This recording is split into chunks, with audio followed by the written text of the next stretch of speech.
luar negeri syarat-syaratnya apa aja? Ya, kalau yang pertama tentunya setelah lulus S1, kalau memang sudah punya niat, punya tujuan yang jelas, pengen kuliah di luar negeri, maka yang pertama disiapkan adalah bahasa. Oke. Nah, karena hampir semua kampus di luar negeri itu mempersyaratkan bahasa. Oke. Dan terutama kalau kita mau ngejar beasiswanya. Iya. Ya kan? Yang pertama bahasa, kemudian yang kedua tentukan negara tujuan. Negara tujuan itu sangat penting karena ini berkaitan sama budaya, kemudian sama kebiasaan mereka yang mungkin kita belum tentu cocok dengan kebudayaan atau kebiasaan suatu negara. Kalau memang kita sudah menentukan mau kuliah di sini gitu ya, maka ya baru kemudian pelajari budayanya dari negara yang kita tuju. Nah, setelah itu bisa mulai mempersiapkan berkas-berkasnya. Nah, sebenarnya berkas-berkas secara umum tidak terlalu sulit. Yang biasanya banyak menjadi kendala itu adalah bahasa memang. Karena bahasa itu kan, tes bahasa itu kan kalau bahasa Inggris yang diakui itu ada dua ya. Di banyak negara itu, yaitu yang pertama IELTS, LTS itu. Kemudian yang kedua TOEFL IBT. Nah, biayanya memang tidak murah karena rata-rata di atas 2 juta 500 lah. Jadi memang untuk ikut, biasanya untuk ikut untuk ambil IELTS itu butuh persiapan, butuh les kalau ada yang mau les. Nah, jadi memang itu yang sering jadi kendala. Jadi kalau berkas-berkas yang lain sebenarnya nggak terlalu sulit. Kalau S2 biasanya ada tambahan berupa rencana studi gitu ya. Paling nggak kita punya plan gitu, bikin esai, kemudian bikin CV yang bagus. Nah, itu yang perlu dipersiapkan juga. Iya. Untuk ngomong masalah ini Mas, untuk ngomong masalah rencana studi, kalau menurut dari pengalamannya Mas Zuhroni dulu membuat rencana studinya gimana itu Mas? Yang tentang Korea itu atau gimana Mas? Oh gitu. Kalau saya tuh jadi kebetulan saya beasiswa yang ini ya, beasiswa yang by research. Ya. Jadi by research itu tidak menekankan ke rencana studi, tapi menekankan ke rencana riset. Gitu. Jadi kalau saya waktu itu ya saya cari-cari profesor dulu. Jadi cari profesor. Saya bukan apply dulu ke universitasnya, kemudian baru cari profesor tapi saya cari profesor dulu baru kemudian apply ke universitasnya. Ketika saya sudah kayaknya cocok dengan satu profesor, maka kemudian saya membaca publikasi-publikasi dari dia. Dan saya ya kira-kira lah, oh ya berarti saya rencananya saya sesuaikan dengan keinginan saya gitu. Saya sambung-sambungkan ya udah setelah kira-kira seperti itu gambarannya. Tapi kalau di skema beasiswa yang lain, rencana studi itu intinya sebenarnya lihat silabusnya aja sih kalau saya mudahnya ya. Jadi kan hampir semua kampus tuh punya silabus. Misalnya kita pengen ambil teknik kimia ya, teknik kimia S2 teknik kimia di mana ya? Saya di Inggris gitu. Universitas A gitu ya, Universitas Cambridge misalnya. Nah, maka tinggal download aja silabusnya, kemudian kita pelajarin. Kalau memang kita cocok ya udah bikin rencana studi berdasarkan itu. Karena itu dibutuhkan misalnya di beasiswa seperti LPDP atau beasiswa yang lain, kadang-kadang mereka minta rencana studi. Oh ya, terus satu lagi yang yang jangan sampai ketinggalan itu surat rekomendasi dari dosen. Ini sangat penting. Jadi memang kalau memang mau S2 itu jangan sampai musuhan sama dosen lah. Nah, terutama dosen pembimbing ya. Harus jaga hubungan baik sama dosen.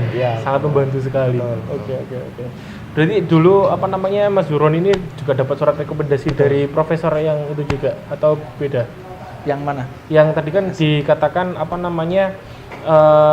kalau mau kuliah Mas Zuhroni itu kan by research. Nah, by research terus kemudian cari profesornya dulu. Nah, itu apakah dapat rekomendasi dari profesor itu juga? Enggak dapat rekomendasi. Jadi ketika saya sudah kontak profesor, maka profesornya nanti akan mewawancara. Mewawancara. Tapi dia sendiri tidak hanya mewawancari saya. Gitu. Jadi ada beberapa orang yang diwawancara.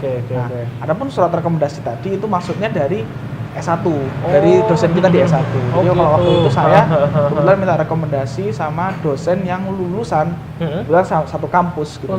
Jadi saya kan dari Korea Institute of Science and Technology, KIST ya di Seoul. Jadi kebetulan ada yang alumni sana, dia jadi dosen saya. Waktu itu kebetulan saya kerja sama teman dia memang kebetulan ya. Saya waktu habis lulus tuh kerja sama dia, jadi ya udah dia kasih rekomendasi gitu. Nah, mungkin itu juga bisa memudahkan ya kalau kita dapat rekomendasi dari dosen yang memang alumni dari negara yang kita tuju atau kampus yang kita tuju.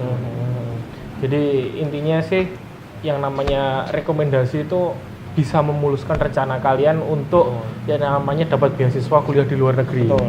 Apalagi dosennya berdasar dari kampus ya, kampus yang sama. Betul. Nah, seperti itu. Terus gini Mas, pas waktu proses pendaftaran atau apa itu yang dirasakan yang paling sulit itu apa? Mungkin ada tipsnya juga selain bahasa itu tadi kan. Kalau bahasa itu kan niatan dari kita. Kalau kita ingin kuliah ke luar negeri tentunya kita harus memperdalam bahasa sendiri, belajar sendiri, terus sampai dapat sertifikat IELTS itu sama TOEFL yang IBT itu tadi. Selain itu apalagi Mas yang bisa memberatkan atau mungkin ada tipsnya juga? Memang yang banyak kesulitan yang banyak dialami oleh yang ingin keluar negeri itu biasanya ya masalah esai. Ya. Jadi masalah esai dia tuh kadang orang yang kuliah di negeri itu niatnya belum terlalu jelas. Atau niatnya cuma boleh dikatakan masih agak main-main gitu. Nah, sekarang misalnya kita daftar ke LPDP ya, terus kita memang belum punya niat yang kuat, ya kan? Kita cuma istilahnya bikin saja gitu, bikin lah ini tujuannya.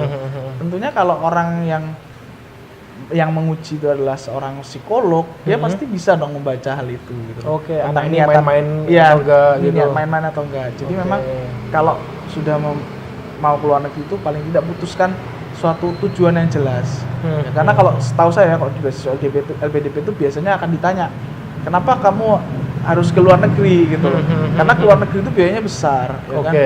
Kenapa nggak ke dalam negeri aja? Toh dalam negeri juga kampus-kampus kita juga bagus gitu loh. Nah, jadi kita harus punya suatu tujuan yang jelas. Misalnya kita mau ke satu kampus, misalnya di kampus ini memang ada profesor yang top lah, saya kayak gitu. Saya sudah baca risetnya, saya sudah ini dan saya ingin benar-benar mendalami supaya saya jadi ahli, misalnya kayak gitu. Nah, itu kan tujuan yang jelas. Iya, tujuannya jelas. Sebenarnya ada ya ada niat yang memang clear gitu loh. Nah, itu sih yang kadang-kadang yang sulit itu bikin esai, kemudian bikin rencana studi, bikin bikin rencana riset, itu yang agak sulit.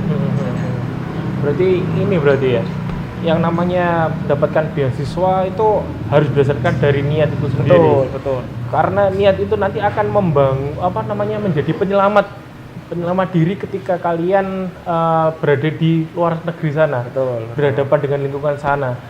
Kan orang itu kalau mau berangkat terus kemudian ada masalah kan kembali lagi ke niatnya mau ngapain. Nah, jadi harus dibulatkan tekadnya dulu berarti ya Mas ya. Mungkin ini kalau aku bisa nambahin, jangan ikut gengsi. Iya. Jangan ikut gengsi atau ingin sekedar jalan-jalan atau apa. Yang penting niatnya dulu difokuskan. Terus kalau misal ini tadi kan beasiswa untuk misalnya dari S1 ke S2 ya kita tadi cerita ya Mas ya. Kalau semisal kita nih barusan lulus SMA, terus kemudian ingin kuliahnya langsung di luar negeri. Mungkin Masnya ada tips mungkin bisa dapat beasiswa juga ada ya? Beasiswa ada. S1 langsung ke luar negeri itu. Beasiswa S1 ke luar negeri langsung itu ada. Kebetulan saya kenal beberapa teman yang kalau di Jepang ya terutama ya, itu ada memang ada tes sendiri dan biasanya nanti S1 itu memang dibiayai dari S1 gitu ya. Saya nggak tahu nama beasiswanya, saya agak lupa. Cuma kalau di Korea itu ada skema beasiswa namanya KGSP, Korean Government Scholarship Program. Kalau nggak salah dibuka di bulan-bulan ini deh. Jadi bulan-bulan ini. Kalau ada yang berminat daftar mungkin bisa cek ya. Daftaran bulan ini. Betul. Cuma yang perlu diingat, jadi biasanya kalau kuliah S1 di luar negeri itu pasti bahasa pengantarnya adalah bahasa negeri tersebut. Beda dengan S2. Kalau S2 biasanya Inggris ya, karena sudah global, internasional. Tapi kalau S1 itu biasanya masih lokal gitu. Jadi ya bahasanya kalau di Korea ya bahasa Korea pengantarnya. Oh gitu. Atau mungkin ada kelas bahasa Inggris tapi nggak sebanyak itu. Gitu. Oke, paham. Jadi biasanya akan ada tahap persiapan bahasa. Entah itu disediakan oleh pemberi beasiswa, entah itu nggak ada. Nah, kalau nggak ada ini yang harus ekstra. Iya, harus ekstra kerja keras ini. Ekstra kerja keras kayak gitu. Ya kalau misalnya dapatnya beasiswanya di Amerika mungkin masih gampang bahasa Inggris ya, tapi kalau di Korea kan tentunya sulit. Sulit. Jadi memang itu yang harus disiapin kalau mau S1 ya. Berarti untuk teman-teman semua yang apalagi sekarang ini kelas 3 yang bentar lagi mau UN ya Mas ya? Iya. Mau UN yang mau kuliah ke luar negeri. Ini dari sekarang mungkin belajarnya ditambahin juga, mau belajar bahasa negara yang mau dituju untuk kuliahnya.